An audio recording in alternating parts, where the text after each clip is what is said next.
Today I'm going to be doing my very first food video with you guys, which I'm really excited about because it's food. So in today's video, I'm going to be showing you how to make 3 different mug desserts.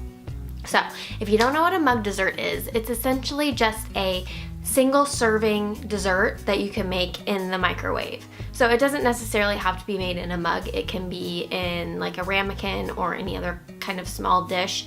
I use a ramekin, but pretty much just a single serving, super easy, super quick dessert. So the main reason they're so great is because they are so quick. They literally take a couple of minutes to mix up the ingredients and literally a minute to cook in the microwave. They're also great when a craving hits and you have no dessert in the house and you don't really feel like going and getting dessert. That happens to me way too often. I don't know why I don't just always keep dessert in the house, because it never fails. Every single night I want something. But anytime I'm at the store, I'm like, oh no, I don't really need to buy dessert. I don't need it.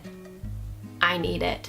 So these are great because when that craving hits, most of the time when you get that sweet tooth, you don't want to bake a whole batch of cookies. I don't know about you, but my oven literally takes 3 years to heat up, and the last thing I want to do when I want a frickin' cookie is wait for the oven to heat up for 3 years.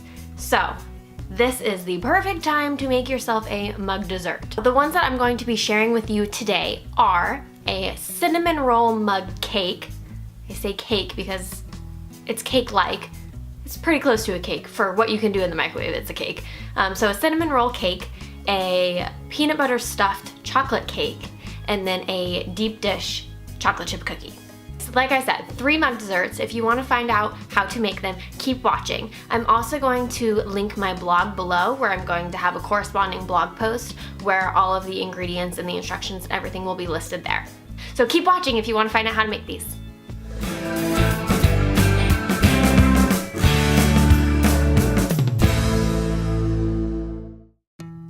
The first recipe I'm going to be sharing with you today is the cinnamon roll cake, which is my personal favorite. We're going to start by mixing our dry ingredients. First, you're going to need a 1/4 cup plus 2 tablespoons of your gluten-free all-purpose flour.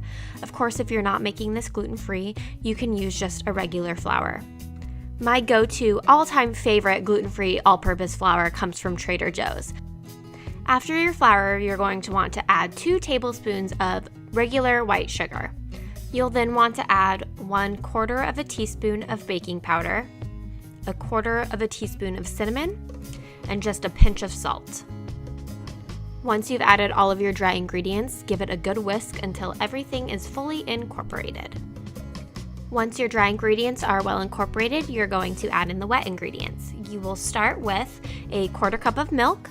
Of course, you could do almond milk or soy milk or any kind of substitution to make it vegan. You're next going to need 2 tablespoons of butter, which is fully melted.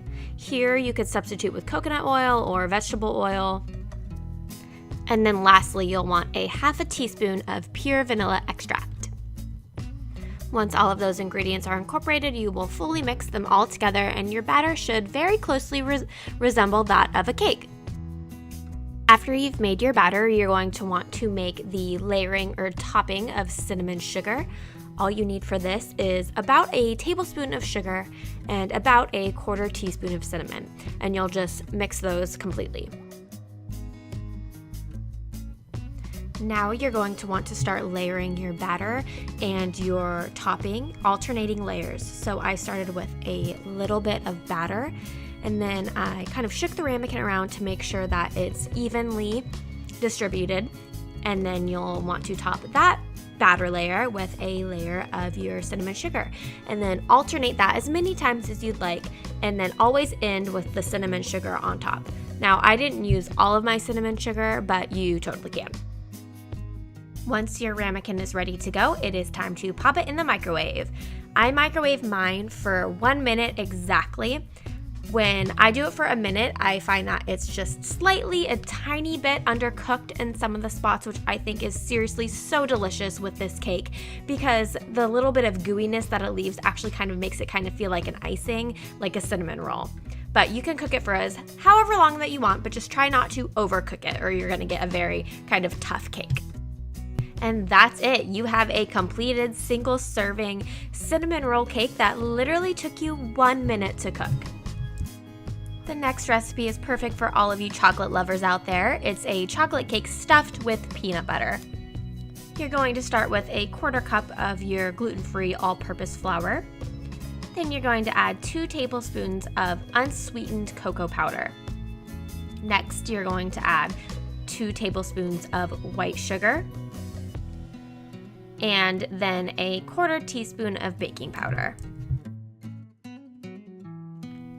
Whisk all of those together until no streaks remain.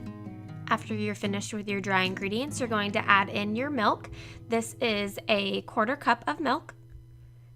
And then you're going to add in 2 tablespoons of fully melted butter and a 1/2 teaspoon of pure vanilla extract.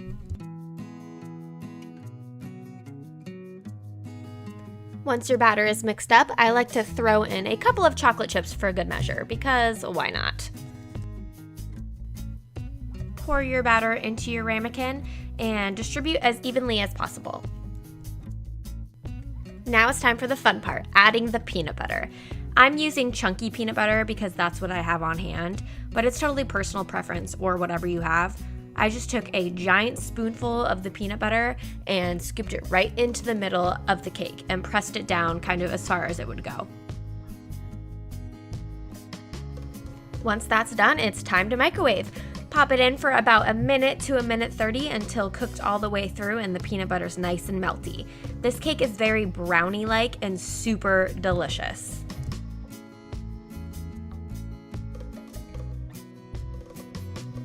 The last dessert is a deep dish chocolate chip cookie.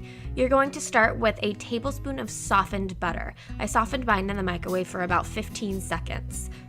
To the butter, you're going to add 1 tablespoon of white sugar, 1 tablespoon of brown sugar, a 1/2 teaspoon of pure vanilla extract, and 1 egg yolk. Mix these ingredients together with a fork, smashing up the softened butter as much as possible.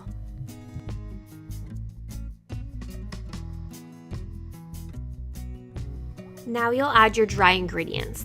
Add a 1/4 cup of gluten-free all-purpose flour, just a pinch of baking soda, a pinch of salt, and then fully mix those together.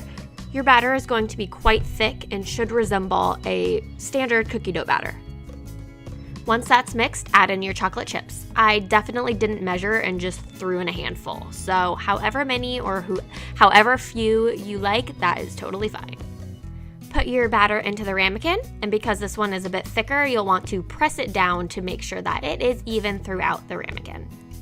Then it's time to microwave. This one needs just a bit more time than the others. I recommend about 1 minute 15 to 1 minute 30.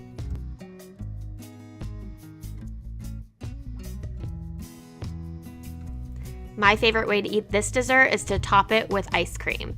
I topped mine with a salted caramel gelato, and it was heaven! So that's it. Like I said, super easy, right?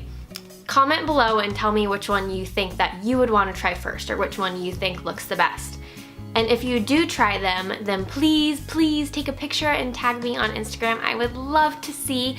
If you like this kind of video, if you like cooking videos and you want to see more in the future, make sure that you give this video a thumbs up. And also go ahead and subscribe so that you get a notification when I post my next video. And if you feel like it, keep in touch on social media, my Instagram and my Snapchat, which I never use, but maybe if more people follow me, I will. So that's it. I hope you really liked the first cooking video. I have so many ideas for more food related videos. So really, if you like food videos, please give this video a thumbs up so that I know that people will want to watch them. Thank you again for watching. Thank you again for visiting my channel. See you next time. What are you looking at? Are you looking at my ice cream? Are you looking at my ice cream? That's not for puppies. Okay, I'll give you some.